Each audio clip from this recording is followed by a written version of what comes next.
जय हिंद। चाइना के ऊपर मुझे कुछ कहना था।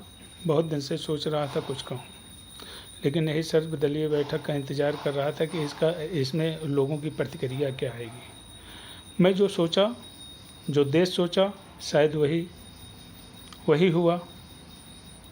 कांग्रेसियों ने, ओवैसियों ने शाहीन बाग को बहुत समर्थन किया। आर पार की लड़ाई चली, लेकिन चाइना के सामान का एक बार भी बहिष्कार करने के लिए बात नहीं उठी।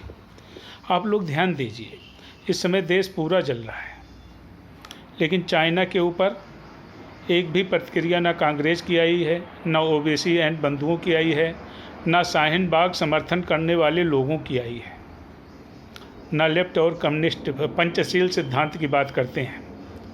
पंचशील का सिद्धांत करते करते हमने हज़ारों किलोमीटर एरिया चीन को दे दिया। अब ये कम्युनिस्ट वाले सोचते हैं कि हिंदुस्तान का आधा बचा खुचा भाग वो भी दे दे चीन को। तो इससे अच्छा ये चीन चले जाएं, चीन में राजनीति करें जहाँ लोकतंत्र नहीं है।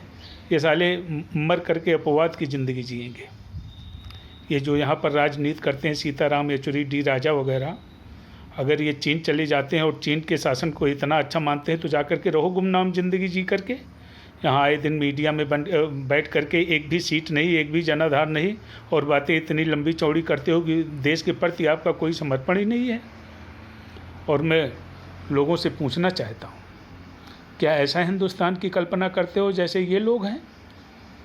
गरीब जनता, देशभक्त लोग आज चीनी सामान का बहिष्कार कर रहे हैं, लेकिन वो कांग्रेसी कहाँ गए? वो लेफ्ट और कम्युनिस्ट कहाँ गए? ओवैसी, शाहीन बाग को आंदोलन खड़ा करने वाले वो गुमनाम आदमी कहाँ गए जो संविधान बचाओ की तो बात करते हैं? देश कौन बचाएगा? जब देश बचाओ की बात आती है तो साले बिल में छुप जाते हैं, और फिर उस बिल में कहाँ छुप जाते पता नहीं चलता। वो बुद्धिजीवी वर्ग जो संविधान बचाओ के नाम पर 135, 175 लीटर्स छापते हैं।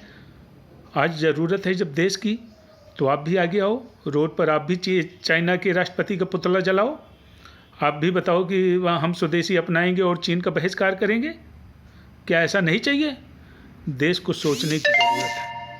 मैं देशवासियों से निवेदन करता हूँ कि आप ऐसे लोगों को पहचानो जो बार बार कहते हैं कि हम राष्ट्रवाद का पहचान नहीं है, हम राष्ट्रभक्ति के लिए हमें बार बार कुछ न्यूज़ चैनल, कुछ पार्टियां, कुछ चीज़ें ऐसा डाइवर्ट कर देते हैं पॉइंट को। चाइना की बात, चाइना कह रहा है कि अब इंडियन आर्मी अग्रेसिव है, हमारे इलाके में आकर के ऐसा कर रही वैसा कर रही है, तब इनको कष्ट होता है और मतलब प्रश्न हमारे सेना के ऊपर उठाते हैं, हमारे बहादुरी के ऊपर उठाते हैं। आप समझिए इनके नब्ज को। हमारी सेना की बहादुरी को ये देखना नहीं चाहते, हमारे इतिहास को हमारी कायरता के रूप में देखना चाहते हैं। ये बहादुरी का एक किस्सा भी राहुल गांधी नहीं सुन सकता, एक भी चीज़ नहीं सुन सकता। ये डरपोक वाली कहानी बताएगा लोगों को, ये वो चीज़ बताएगा अपने समाज में अपने लोगों को कि हिंदुस्तान कितना कायर था और कायर रहेगा, जबकि वीर गाथा का एक भी गुणगान करके खुश नहीं है इसकी पार्टी। इस चीज़ को जनता को समझने की ज़रूरत है।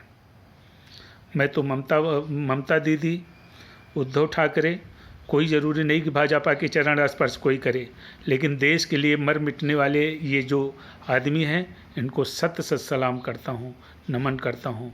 मैं ऐसे हिंदुस्तानियों को, ये कोई ज़रूरी नहीं कि आप भाजपा को समर्थन करें या ना करें, लेकिन देश के मुद्दे पर जो ममता दीदी का, उद्धव ठाकरे का, शरद पवार का जो बयान आया है वो काबिल तारीफ़ है। और ऐसे लोगों को मैं बार बार शुक्रिया और थैंक यू कहूँगा। जय हिंद, जय भारत।